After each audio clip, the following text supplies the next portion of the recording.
Alrighty, ladles, jelly spoons, baby bells, and gemstones. Welcome to a brand new series. It is, of course, the Midweek Files right here on LindenTV. And tonight, it is the special Secrets of the Flight Deck. Pretty similar to what we have right behind me here. Yeah, my friends. The type of thing that you guys may see quite often when you are going on holiday. You might get a little peep in and go, oi, oi. SJ, hello to you. Unfortunately, you couldn't find our members only chat earlier on, which is kind of strange. We've started a new one just for yourself. That's all good. Cameron's like, finally. Well, I did do one just for you guys, but there we go. Kind of strange, but there we go. But yes, folks, there you go. How are we though, guys? I hope we are all doing good. This is Secrets from the Flight Deck, ladies and gents. So hopefully, you guys will get to find out what's going on up on there. Gaz, hello to you. Hi, look at that. I'm number one. I've nicked it off you, Cam. You have indeed. Can we just say as well, appreciate how beautiful that sunset is. Like, that is stunning, honestly. You think that's amazing? No, wait till you see the Northern Lights. That's unbelievable. Well, you guys couldn't find the members only one. We were live for a good 10 minutes, and for some reason, you guys couldn't find it. So that's kind of weird. So I had to do a public one, which is annoying. There we go. Yeah. Weird. Very, very weird. But how are you guys? Of course, this is your Secrets from the Flight Deck special. So therefore, any questions you have regarding the flight deck or whatever, let's get groovy. And let's make it happen.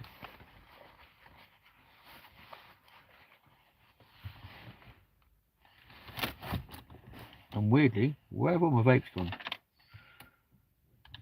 I had 4 earlier, now I'm down to 1. 2. That's weird.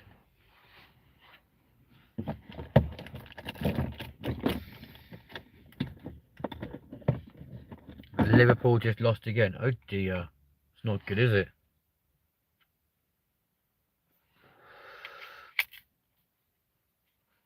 Oh. Oh dear, oh dear, oh dear. Kind of done. Okay. Yeah. So how are we, folks? I hope we're doing good on a hump day. Of course, being a Wednesday. And yeah, what are you guys up to tonight?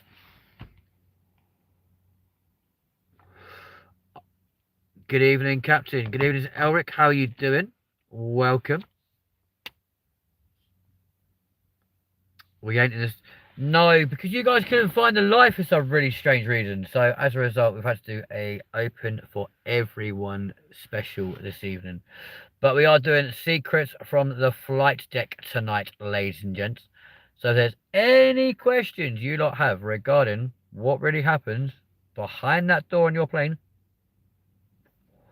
tonight is the night to ask it away, guys, because that's what we are here for. Oh, yeah. And it could be pretty much any question you might have as well. Like, literally anything.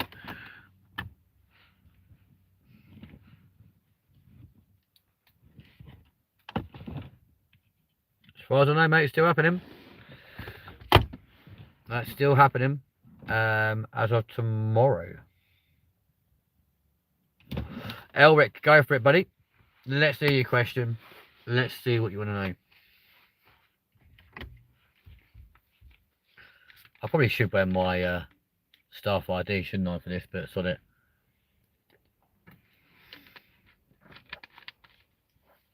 Let's see the question from our subscriber, and moderator.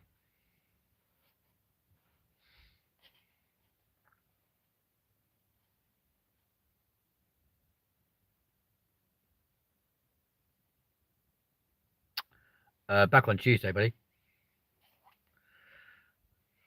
Captain's hat should be on. Do you know what? I wish I was able to keep hold of it, but unfortunately that's not allowed to happen. How often do the pilots switch on autopilot and take a nap? So your autopilot is ordinarily turned on at around 6,000 feet and ordinarily will stay on for the entirety of the flight until we come in for landing, and at which point that is when we switch over to a manual landing, unless of course we are going to do a landing on autopilot as well. But ordinarily after takeoff at 6,000 feet it's turned on. Normally we will carry on the flight deck up until about 35 to 36,000 feet, depending on what the cruising altitude will be. And then depends on the flight, depends on whether or not you get to go for a sleep. If it's a short little like international hop, so let's say for example you're going from Heathrow to Charles de Gaulle, that's an hour's flight, there will not be any chance to go for a sleep.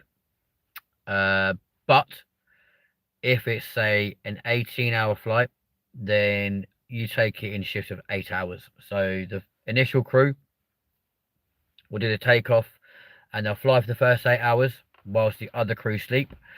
So they'll be sleeping during takeoff, and then once we get to 36 or 37,000 feet, do our 8 hours. Then we switch over. There's a little bong to the crew. We'll do a switch over, and yeah, they'll do 8 hours and then obviously switch again. Obviously as well, when it comes to food and stuff on the flight deck, the first officer or the person sat on the right hand side of the aircraft cannot have the same thing as captain, because if anything has been poisoned, then obviously you're both going to get sick. So captain and first officer will always discuss who wants what food, and they will have their food accordingly. And it's always different to the stuff you get in the cabin as well. Same goes for drinks. So yeah, your first officer and your captain will normally be the same people flying landing a long haul flight that actually took off, and then the ones that are like doing the interim longer section ordinarily will be your intermediate crew, and then we'll switch again for landing. But yeah, that's how it works. No, 6,000 feet is when you will actually change on your autopilot. And then from that point,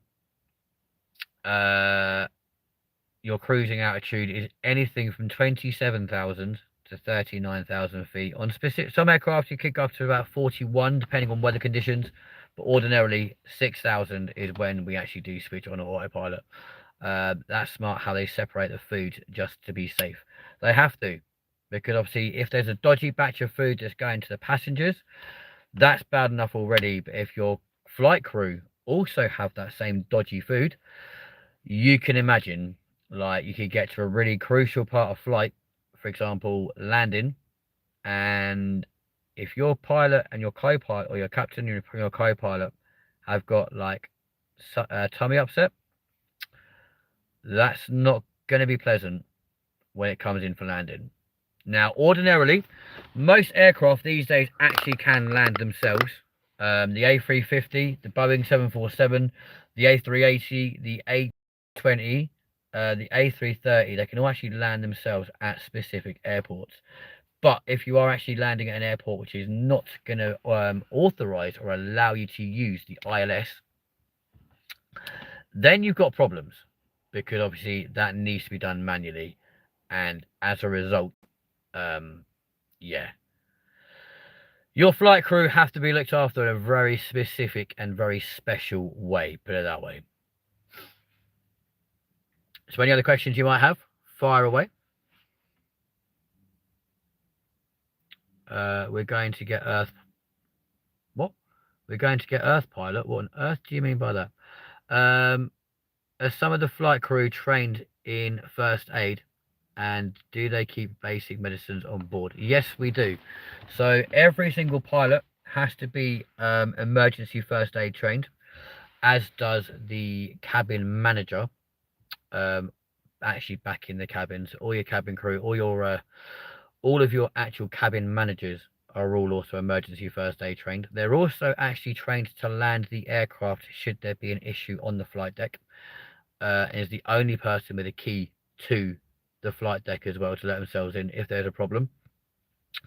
So your normal everyday like cabin crew can't access the flight deck, but your flight manager can do.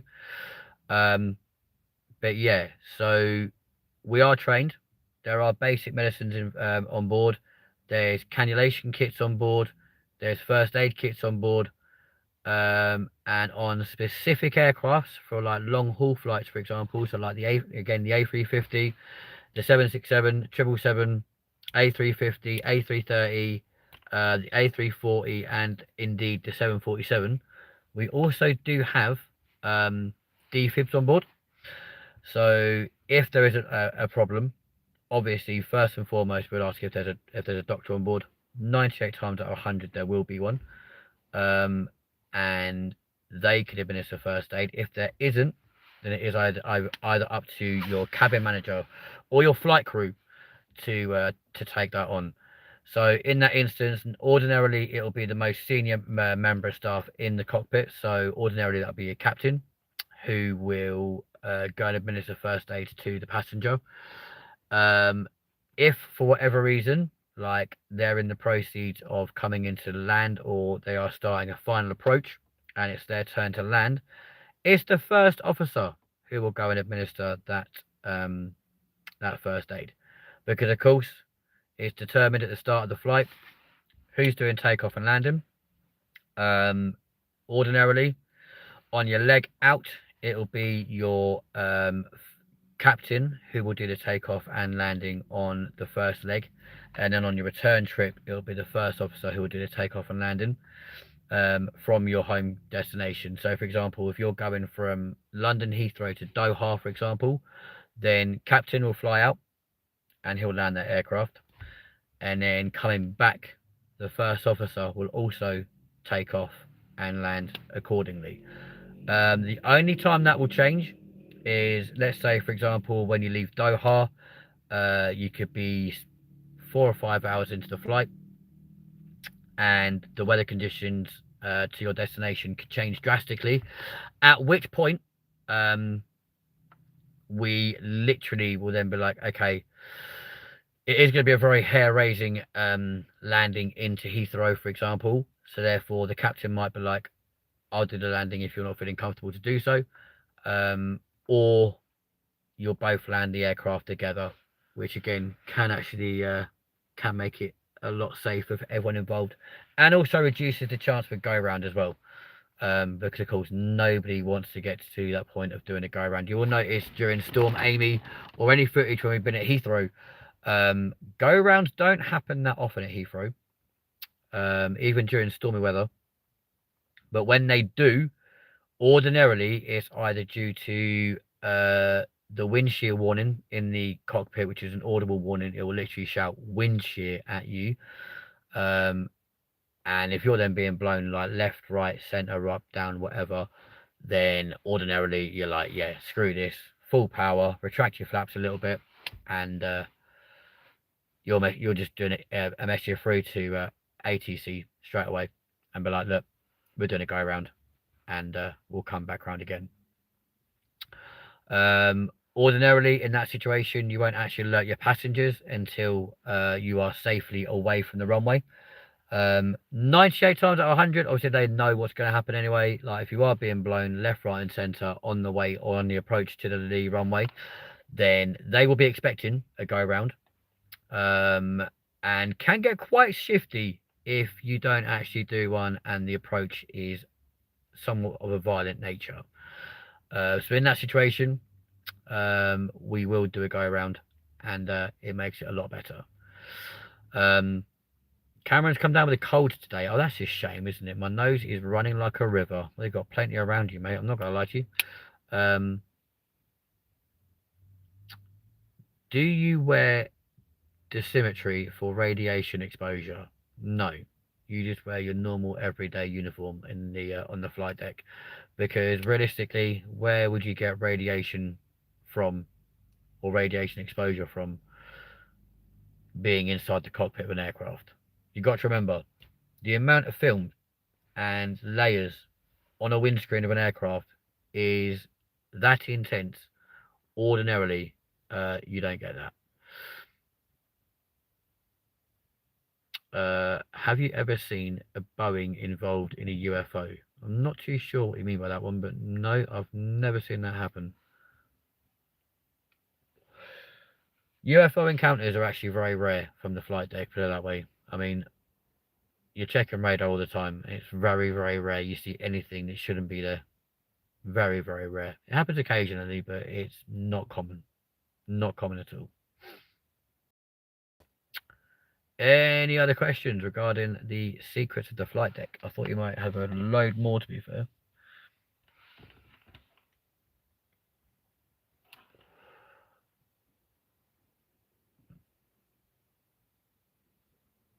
Yeah, don't put that one back in there. D1, hello to you. Am I saying your name correctly? Hello to you. Welcome to the channel. Thank you for joining us tonight. Yeah, don't put your used tissues back in there. That'll be a bit embarrassing, wouldn't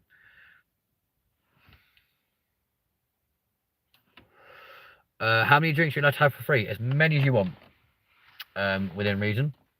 So yeah, you can have as many drinks from the throughout the flight for free. Obviously, again, cabin crew have different drinks to passengers, and flight crew have different drinks to cabin crew and also passengers as well. Again, it's to avoid any contamination, it's to avoid any chances of like poison, etc., being given to your flight crew. And they do come in specific sealed cabinets, which only the flight or the cabin manager has access to, and are stored in a different part of the galley just to ensure the safety of your flight deck crew.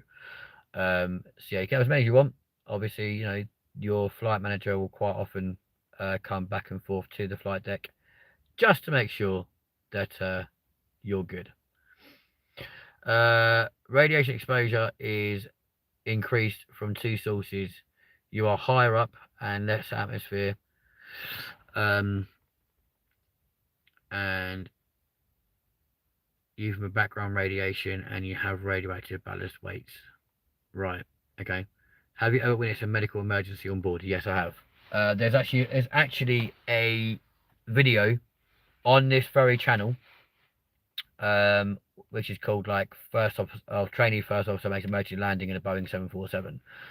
That was actually done back in June.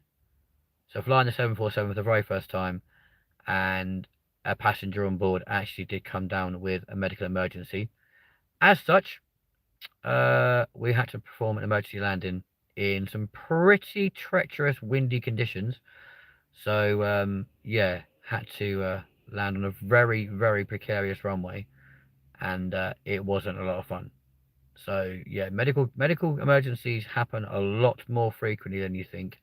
If you've ever watched Flight Radar 24 or had that app on your phone, you'll quite often find that flights are diverted, or you'll see like a flight that's bound for Manchester or Birmingham suddenly land at Heathrow, and you're like, you shouldn't be there.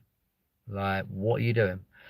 So 98 times out of 100, you'll have the squawk code 7700, which is generally a German emergency, which we tend to use for most things, to be fair. Just because it's a lot easier and gives a lot more priority to the aircraft to come in for landing. And as soon as you put that squawk code in, ATC are going to be straight on the radio asking what's going on, like what's actually happening with the aircraft. And that's the point we'll turn around and say, look, we've got medical emergency on board. We do require priority landing. And ordinarily, they will either put other aircraft in front of you into a holding pattern to give you a clear entry straight in. And from that, obviously, at that point, you know that you can go a lot quicker onto the runway, or on your approach speed to the runway, and touch down pretty quickly. Clayton, are you a pilot? I was for up until November last year, yes. So when the medical emergency cannot wait, the flight must be diverted. How angry do the other passengers usually get? 98 times out of 100, they don't actually get that angry. Ordinarily, they will actually be grateful to the fact that obviously if there is a medical emergency on board, nobody really wants to be surrounded by someone who is in distress or in a point where their life could potentially be in the balance. So as a result of that, they are normally a lot more willing and grateful that the flight crew are diverting to another airfield closer by, just to ensure the safety of that passenger. Obviously, on the flip side of that, there is the very odd occasion where passengers may take off from their country of origin or their place of origin and don't make it to their destination. So in that situation, it's a very different scenario, in as much as upon landing we'll always taxi to a very quiet private part of the airfield. We'll not go to the main gate for obvious reasons, because that can be very harrowing for any passengers around that person. So you go to a private part of the airfield, it means other passengers can't really see what's going on. We'll be greeted by ground crew, we'll be greeted by the airline manager, or the airline representative in that country, medical crews, etc., and obviously that person will be the last one taken off the plane. However, it must also be said that due to flight regulations and the rules of being up at 38,000 feet, nobody actually dies in the air. Okay, so if a passenger did die at 37,000 feet, for example, for whatever reason, they'll always be pronounced dead on arrival. And it'll be a case of like a passenger on board, I don't know, a 777 died upon entering whichever country. Nobody ever dies in the air. Which airline did I fly for? It was British Airways, my friend. Right here in the UK. But yeah, so deceased passengers, whether they be human or otherwise, because believe it or not, we can even make an emergency landing if there's an animal in the cargo area of the aircraft. If an animal perishes whilst in flight, that can also lead to a emergency landing, purely because of the fumes involved. I had a friend whose wife was chief air hostess or cabin manager. Wages were impressive. She would often call him for a ride on a long haul to keep her out of country hours for tax reduction. She was a BA2. What plane was it? The A380, the 777, Embraer, or A320, or something else? So I actually trained officially on the A320 and was in training for the A350, as is shown on my staff lanyard. Bear with. On there. Don't know if you guys can see that or not. But yeah, the Airbus A350, along with my flight crew stuff there from British Airways. So we were trained on the A320. Obviously a very common plane for any of you who watch the live streams from London Heathrow. They are incredibly frequent and really do annoy one of our moderators, because you get sick and tired of seeing them. So yeah, did you quit or get fired or retired? Technically none of the above. So I was in training, but came down with a health condition, so as a result was medically retired. Yes. So you're able to operate a Cessna 2, I'd imagine. I can do, but not for commercial reasons. I'm not able to fly commercially now due to my health, unfortunately. But yes, I could do. However, You wouldn't want to. They're not a lot of fun to fly, and can be incredibly unpredictable in certain weather.